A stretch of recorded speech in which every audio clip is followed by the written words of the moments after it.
Baiklah, Assalamualaikum warahmatullahi wabarakatuh. Saya Dina Juliana, NIM 191112500071 dari kelas 6B PAUD. Di sini saya akan menjelaskan tentang otak besar. Baiklah, di sana ada otak besar. Jadi saya akan menjelaskan otak besar atau cerebrum. Cerebrum adalah bagian terbesar dari otak manusia yang juga disebut dengan nama cerebral cortex, forebrain atau otak depan. Cerebrum merupakan bagian otak yang membedakan manusia dengan binatang.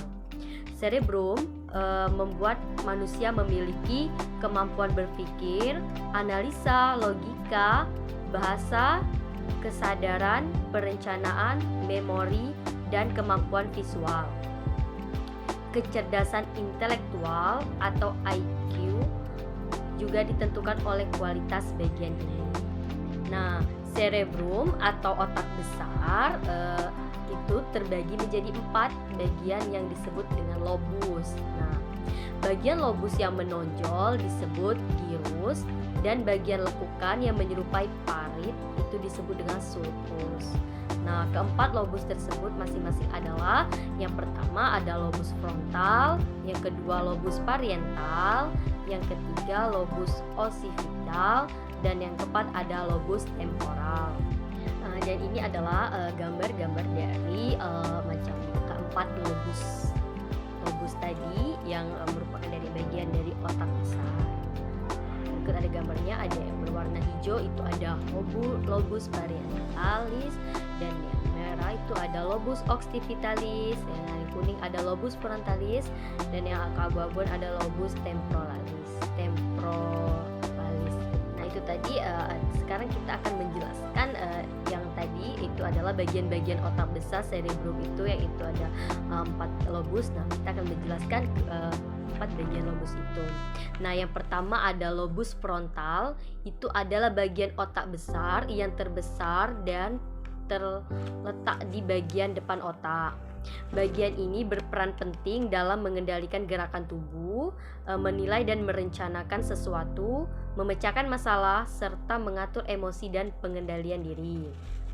Yang kedua ada lobus occipital, terletak di otak pada bagian belakang. Bagian otak besar ini berguna untuk membantu kita mengenali objek lewat indera penglihatan dan memahami arti kata-kata tertulis. Dan yang ketiga itu ada lobus temporal, itu terletak di kedua sisi kepala yang sejajar dengan telinga. Bagian otak besar yang ini untuk bertanggung jawab terhadap fungsi pendengaran, memori, dan emosi. Dan yang terakhir itu ada lobus parietal.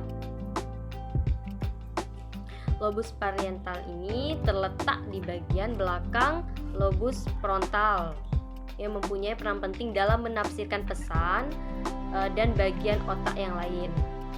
Lobus parietal ini juga berperan dalam menafsirkan sentuhan, gerakan tubuh, perbedaan suhu, dan sensasi nyeri. Dan yang terakhir itu ada daerah asosiasi pada otak besar. Itu ada kontur motorik, perasa, sentuhan dan tekanan, kewaspadaan, bahasa, membaca, penglihatan yang berwarna ikut berbicara, penciuman, dan pendengaran.